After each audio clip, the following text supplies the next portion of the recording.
Hai, hello guys, what's up? Assalamualaikum, salam sejahtera semuanya. Apa kabar ya teman-teman sahabat? Semoga selalu dalam keadaan baik dan semoga selalu dilimpahkan rezekinya, dipermudahkan segala urusannya. Amin amin ya robbal alamin. Oke guys, bertemu lagi dan lagi ya. Ini ada berita yang sangat viral sekali. So ini mengenai tentang Idul Adha lagi, yang dimana kan orang biasanya ini kalau berkurban ya, kalau tidak kambing ya juga sapi gitu loh. Ada juga sih yang kerbau guys ya.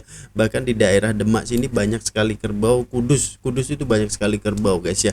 Dan ini aneh cuy. Seorang ini tuh lain guys ya. Dia kurban itu bukan kambing ataupun sapi ataupun kerbau ataupun onta cuy. Jadi ini sangat viral banget, dan ini ya namanya mualaf guys ya. Jadi mungkin belum tahu lagi gitu loh. Jadi seperti apa videonya, sama-sama kita akan saksikan guys ya.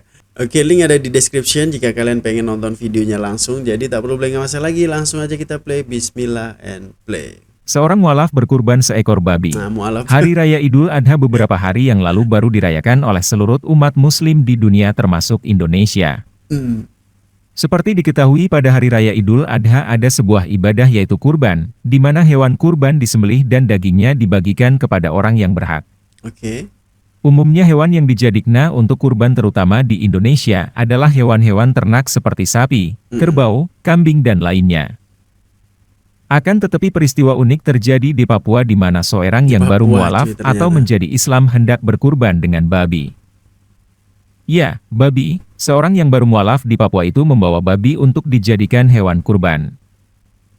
Hal tersebut terjadi kepada seorang ustadz yang menerima kurban hewan babi dari seorang yang dikatakan baru menjadi mualaf.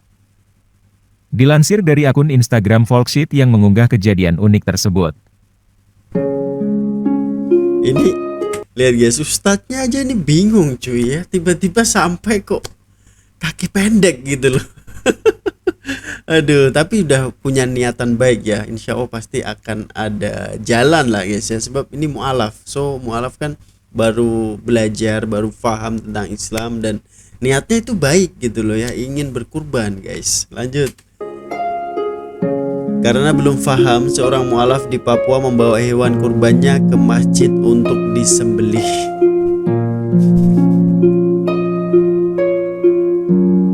Oke.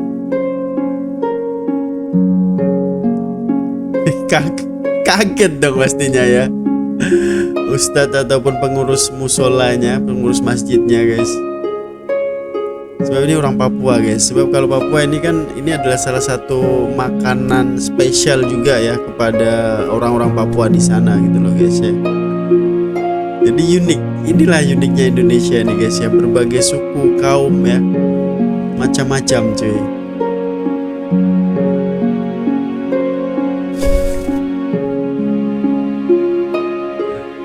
Ini gemuk pula guys ya. Ini mahal juga loh guys. Lihat nih, memang dipilihkan yang gemuk guys ya.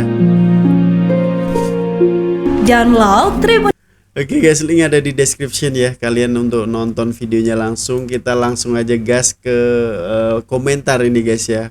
Seperti apa ya? Niat Anda baik dengan memberikan yang terbaik walaupun Anda belum memahami ilmunya. Insya Allah niatan Anda diterima Allah Subhanahu wa taala. Nah, ini guys ya. Ya, kan udah mempunyai niat tulus baik gitu. Ini nak menyedekahkan ataupun nak berbagi ya untuk kaum muslim yang lainnya gitu ya. Niatan kurbannya itu udah ada guys, dari dalam hati. Respect, aku salut ini kepada Pace ini guys ya. Semoga Pace ini, Pace guys kalau di sana ini namanya ya. Kalau bapak-bapak itu Pace, kalau mama-mama Mace guys ya. Jangan dilarang, ntar dia murtad lagi. Aduh, kacau ini guys ya. Aduh, niatmu tulus Pak. Insya Allah sudah sampai ke sisi Allah keimananmu, meski kamu tidak tahu kalau babi itu haram untuk umat Islam. Tetap dapat pahala karena sudah niat baik. Tapi selama dia belum tahu aturannya loh, kalau main-main jatuhnya dosa. Ya nggak mungkin lah, takkan dia main-main guys ya. Ya sebab baru mualaf gitu ya. Mungkin dia ini belum tahu lagi bahwa ini tuh haram untuk umat muslim gitu loh. Babinya juga besar ya, niatan memberikan yang terbaik untuk kurbannya, tapi dimaklumi saja yang bersangkutan tidak tahu dan belum paham, jadi harus diberikan pengetahuan lebih soal aturan Islam. Semangat berkurban sudah bagus, harap dimaklumi karena baru masuk Islam, mualaf dari segi ilmu agamanya belum nyampe. Oke guys ya, alhamdulillah di sini komenan bagus semua nih. Nah, bagus semua cuy. Nah, ini bagus semuanya ya. Jadi semoga aja tidak ada komenan yang sensitif guys ya, sebab udah mempunyai niatan yang bagus guys ya, dan kita akan cari tahu lagi ya, apakah benar kurban ini menjadi salah satu kendaraan kita. So kita akan sama-sama belajar di sini guys. Ini Ustadz di Hidayat Official guys ya. Jadi seperti apa videonya langsung aja kita play guys ya. Link ada di description sekali lagi untuk kalian nonton videonya langsung. Jadi sama-sama kita belajar di sini ya. Sama-sama kita mendengarkan tausiah daripada Ustadz Adi Hidayat Official. Bismillah and play. Assalamualaikum Ustaz. Waalaikumsalam Waalaikumsalam warahmatullahi wabarakatuh. Semoga dibahas oleh Ustaz insyaallah. Saya pernah mendengar bahwa kurban kita akan menjadi kendaraan orang yang berkurban saat di akhirat. Apakah benar Ustaz? Okay. Oh ya, saya pun demikian pernah mendengar dan membaca juga referensi-referensi terkait, khususnya ada riwayat yang disandarkan kepada Nabi sallallahu alaihi wasallam dengan kalimat istafrihu dhahayakum, ya gemukkanlah, baguskanlah hewan-hewan sembelihan kalian, fa innaha matayakum ala sirat. Karena sesungguhnya hewan-hewan kurban, hewan-hewan sembelihan yang dibaguskan itu nanti akan datang di hari kiamat menjadi kendaraan kalian melewati sirat, ya, melewati jembatan penyeberangan yang menentukan antara rahmat ataukah azab, antara surga ataukah neraka. Namun demikian persoalannya, riwayat ini dan riwayat-riwayat terkait ya, nanti ada beberapa jenis lafaz-lafaz yang berbeda, ada yang thamminu ya, atau yang azimu ya, besarkan, baguskan, cari yang terbaik di hewan kurban kalian, dan ujungnya sama, bahwa sungguhnya hewan-hewan itu akan menjadi kendaraan tunggangan kalian saat melewati as-sirat atau di hari kiamat.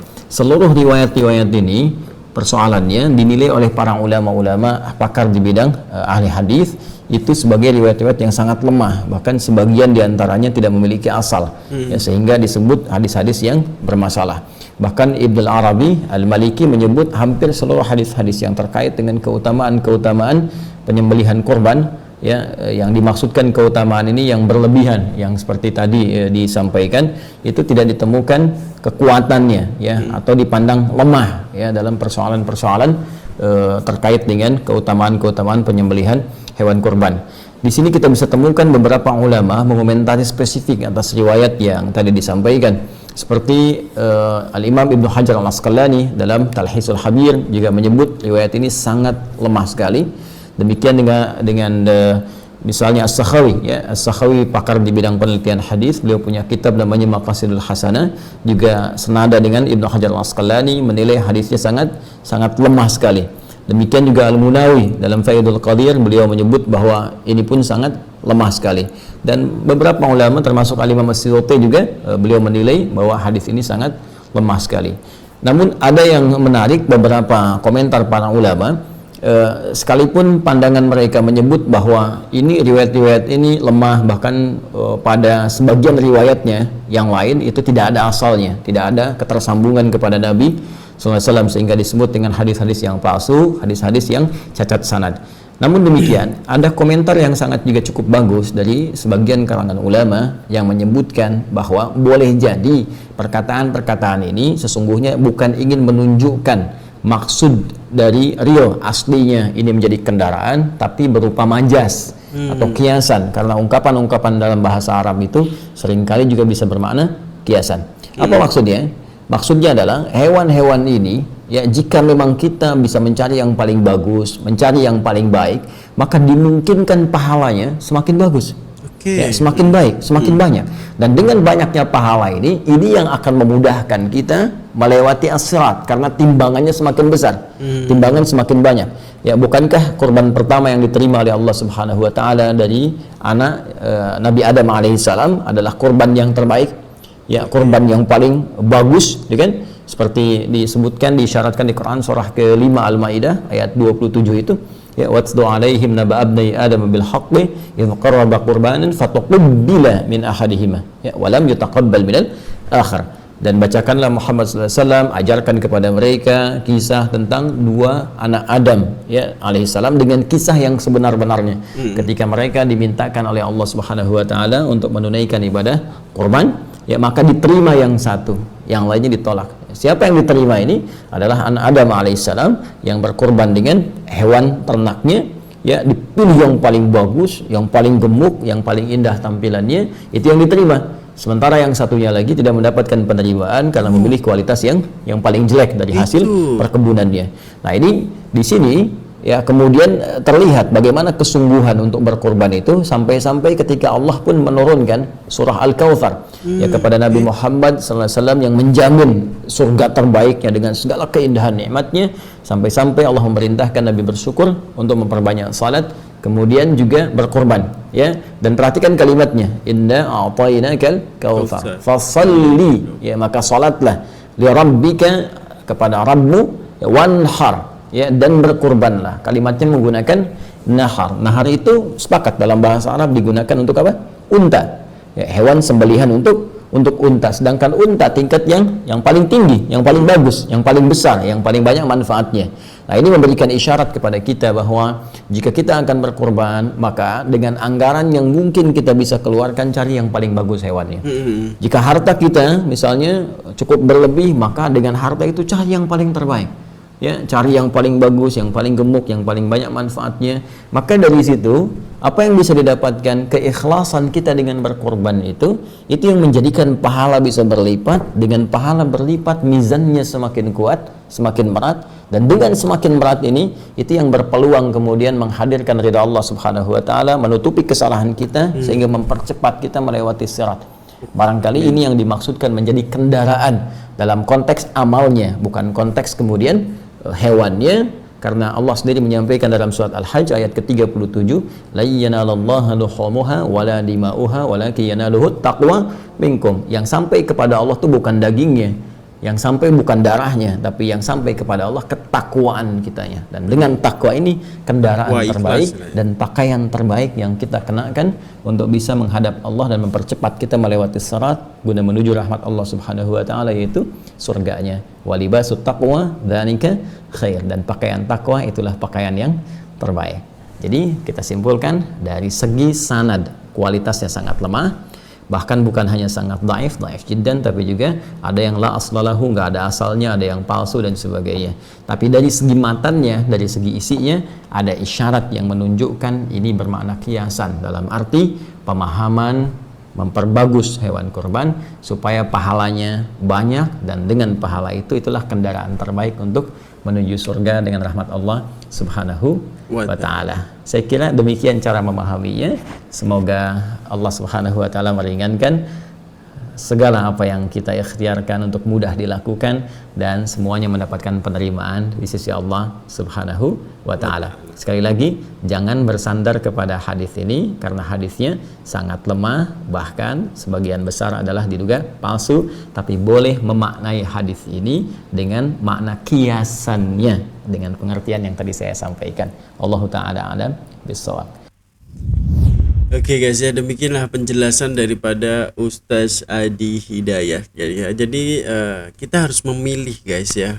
Kalau kita sudah mempunyai uang ya yang cukup budget kita ya, jadi kita pilih untuk keadaan ataupun kondisi hewan yang akan kita korbankan gitu ya. Kita harus memilih syarat yang cukup dan juga gemuk. Jadi kita harus ikhlas intinya guys ya, dan kita harus memilih yang terbaik lah untuk kita kurbankan guys ya.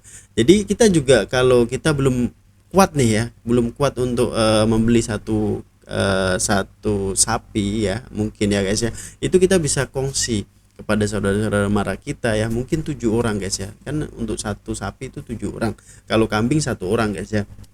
Jadi kita boleh berkongsi dengan saudara mara kita dan kita bisa berkurban bersama guys. Insya Allah menjadi salah satu jalan yang memudahkan untuk kita menyeberangi sirat tadi guys ya, dan kita juga bisa segera cepat gitu loh guys ya untuk sampai di surganya Allah Subhanahu wa taala guys ya. Jadi apa pandangan kalian guys? Silahkan berikan komenan terbaik Anda. Semoga kita diberikan rezeki yang melimpah dan juga kita bisa berkurban dengan ikhlas. Sebab yang di sini itu ditekankan itu ketakwaan dan juga keikhlasan guys ya. Jadi mungkin sekian dulu. Assalamualaikum warahmatullahi wabarakatuh. Peace, love and respect from Indonesia. Bye bye.